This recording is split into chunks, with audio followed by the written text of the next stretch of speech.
Hindi po, hindi po pwede sa kapila kasi nagtutulungan namin. Here in Pampanga. And I hope we will be enjoying this day with Architect. And I would like also Architect to come on stage to give a simple message also to the community. Merry Christmas sa inyo lahat! Mga bata, sana ganyan pa rin ang edad ko. Thank you at nakarating kami dito.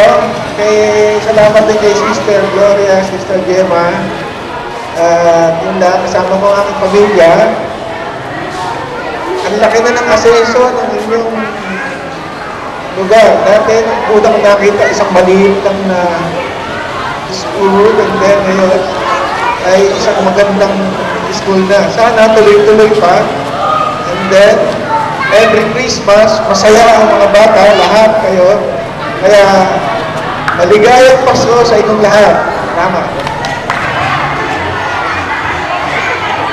Okay, so ganito lang gagawin. Okay, team leader, Risha, kung kayo ang sabi ko, hindi sa bahay. Ikaw nga muna yung nasa tapat.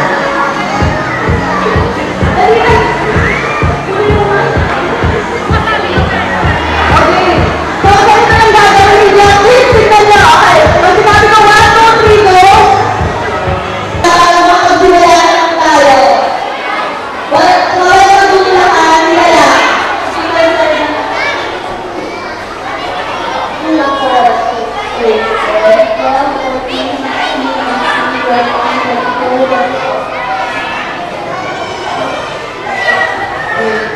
Thank you.